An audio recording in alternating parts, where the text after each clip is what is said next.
welcome to the One More Thing. I'm Larry Bockham. I'm here with my co-criminals in crime, actually my teaching staff, Brett Watson and Troy Doucet. And it's my privilege to sit in the audience this week and listen to you guys share some insights into the story. So let me start with this. The story that we told, that you told about feeding the 5,000, we already talked about that text earlier this year. Yep. So one other time we did bring that to the table, and I think you pointed that out, which is fine. But I've had people come to me at different times and say, you know, I heard you preach this sermon, and it reminds me of the farmer and the pastor story. So here's the story. A farmer comes to this young preacher and he says, hey, you just preached that sermon 6 months ago. He goes, what do you mean? He says, well, you used the feeding of the 5,000 just 6 months ago. He said, really? He said, yeah. He said, well, you're a farmer, right? He said, yep. He said, do you have cows? He said, yes, I do. He said, so will you bring a cow in to milk it every day? That's right. How many cows do you have? He said, 2. He said, you bring that cow in and you milk them. Is it the same cow? He said, yes, it is. He said, is it the same milk? So we hit a passage many times. Yes. It may be the same passage, the same cow, but it's different milk that comes out of it. That's right. It's very possible to preach 5 or 6 sermons from one story called the prodigal son. Oh, definitely. I've taught 4 or 5 times on the Lord's Prayer, 4 or 5 weeks on one thing. So it's important that we understand that and right up from the get-go. Yeah. So tell me, you guys are on stage, and what did you talk about? Tell me what the whole theme was. What was the main point? Go ahead. Go ahead. No. Yeah. No, I think the idea was we took an approach where we wanted to take people's minds off of, I guess, the importance of, oh, this is a literal story. This literally happened. And kind of pointed to the fact that if we focus too much on trying to rationalize that experience, we may lose the essential meaning of the text itself, which is the idea of giving generously. And we use the story of, the 5,000 as this young boy brings his couple of loaves and couple of fish to Jesus and said, that is childlike faith. It's this faith that is bold, that trust, that the thing I give God, he's going to take it and do his God thing with it. Whereas childish faith, it's a little bit different. It's this faith that's just like, it believes blindly, like, oh, Jesus did it, or the Bible said it, and I believe it, and that settles it, without any sort of, deeper inquiry into the situation. And Deeper inquiry that brings personal transformation. That's right. And that's really the main point, right? That's what we were trying to point at, is to not worry about the argumentation about the text, but look at the deeper meaning of the text. So what is the deeper meaning of the text? Let's jump right to if that text had one thing to say to us, one story, what would you sum that up to be? I guess I would sum it up with the heart and the mind can be changed to be more generous, to be more kind, to see others with that vision. So, like you said, if the point was to establish himself as the Messiah, then why not do something outrageous, in terms of a miracle? But what if the point was for him to be the Messiah? We don't know. It might have been for him, right? But I just love throwing these monkey wrenches into. What if that is the point? Oh, well, it might have been for him, but it doesn't seem like it, and all we can do is interpret the text. And I think that's a good question, though. I think that's a profound question, because I think it shows the kind of Messiah he is. Right. If that's his That's point, true. is that I'm not a Messiah who's just going to rain down bread and fish on you. I'm the type of Messiah who's going to challenge you to change your own natural tendency to hoard and to hide. That which you have, that should be shared. And I think that was the whole point, is when even now, in my own existential experience, when I see someone do something kind, there is this internal turmoil within me to go, I want to do something kind as well. And I think that's what we kind of made the point from the stage is, Jesus is the kind of Messiah that requires your participation to achieve your transformation. It's not just here you go, just take it. So sort of a redefinition of what it means to be the Messiah in a measure. Oh yeah. Now, you also alluded in the beginning, you showed the difference between signs and miracles. Refresh me on that again. Yeah, we kind of, the same word in Greek is the word Simeon for sign or miracle, and they're used interchangeably. But the point you made, I think, at the beginning of the series, which I think was an absolutely essential point, is John uses this word sign, and all of the English translations don't use the word miracle, because a sign is not meant to show something that is just beyond human ability, but to show a meaning, to convey meaning and what that meaning is supposed to mean, right? And so that was the idea, is we distinguish between what a sign is and what a miracle is, and that in this particular story, while there may very well be a miracle taking place, it is to convey a particular message, a particular meaning behind the miracle. Because again, if it's just this blatant miracle, then Jesus is willing to do whatever he wants to do whenever he wants to do it. And it's not that he can't do that, but I always think there's always an intention. Right. And it would be hard to argue, looking at the gospel stories overall, that that's what Jesus' point was. It was the transformation of people, the inside-out change. He's very relational and so on. I think that's consistent. You're right. I think that's consistent through all the gospel narratives. What is this kingdom about? And I think you just described that internal transformation, and I love John. But John was, if he was this Jewish mystic, and he gives us this overt story, and you made an excellent point.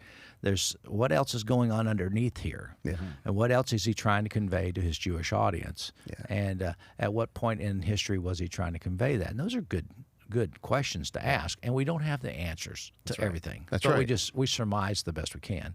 But I thought you guys did a good job, and debating, talking back and forth about the differences between signs and miracles. And I love the childish faith versus childlike faith. I thought that was a very good distinction, because so many of us, we grow up.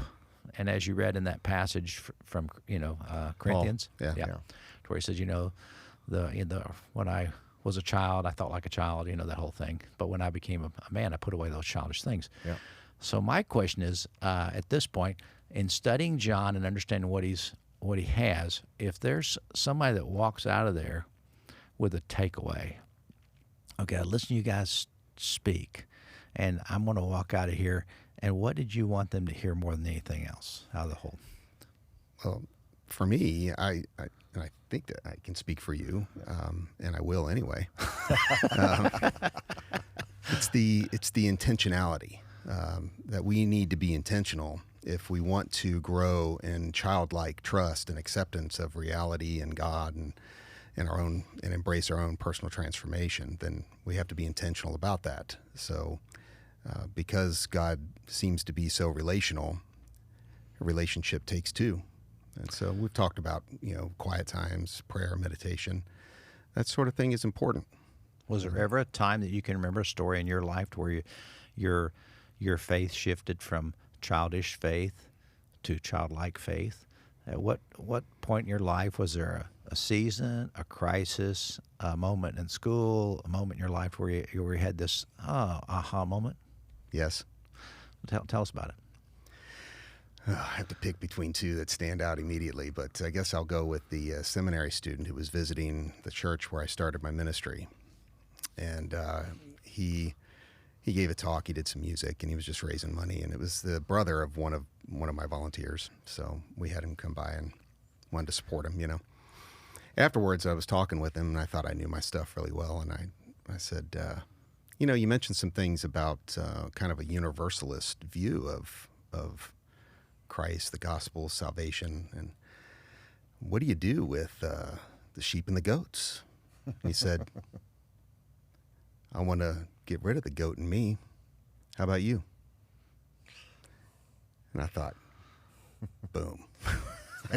I had to really go home and think about that, So that was one for me. That's very good story. Very well said. That's right. Troy, you got anything like that? Yeah, I was working for a pretty conservative school, and I remember we went to, I shared the story with Brett, and that would have been my closing story, but we had kind of run out of time. We went to work at the Dream Center in Los Angeles, and here I am with a bunch of very wealthy, upper middle class white kids, right, from the school, and we were all there on a mission trip for the week.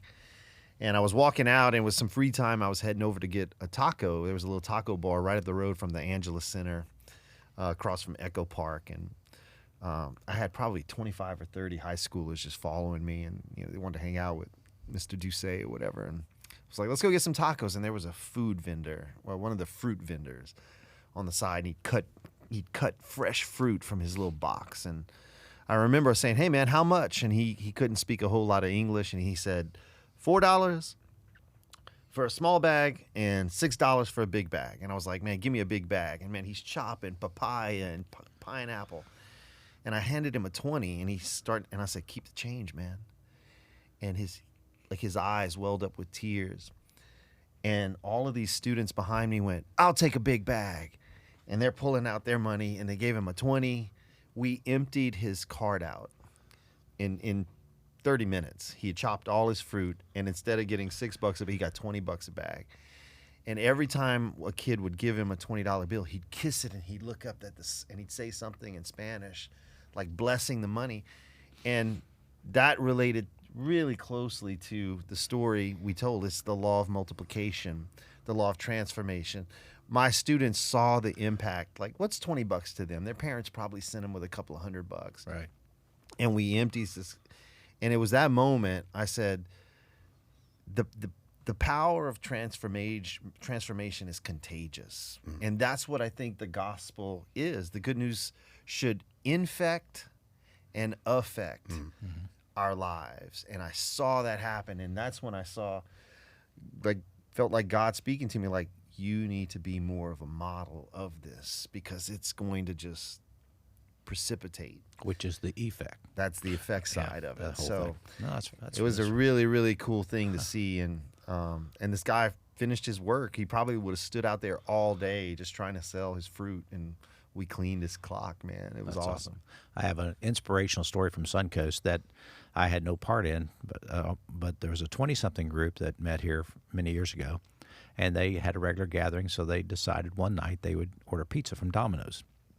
So they ordered Domino's pizza, and they each pitched in 20, kind of like what you're saying.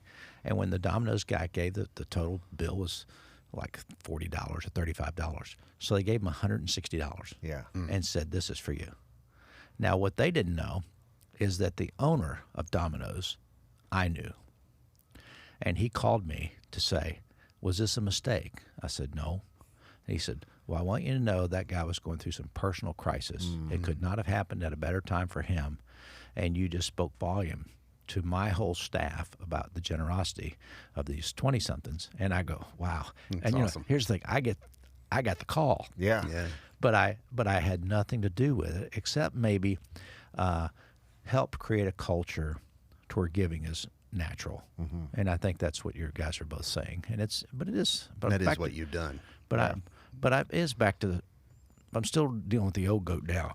That's right. The goat in you is the old goat in me. That's it. So I think that's part of the transformation that I think we're about. And I think John really wants us to get that. I think you guys handled it very well. He wants us to move from a childish faith to a childlike faith, to trusting God with whatever we have, our resources. Mm-hmm.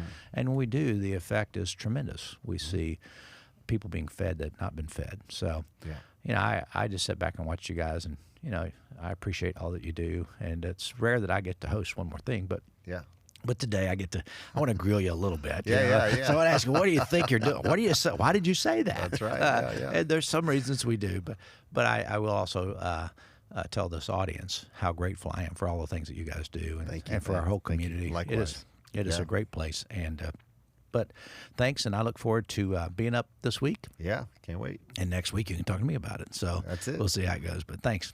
Thank you. Appreciate it.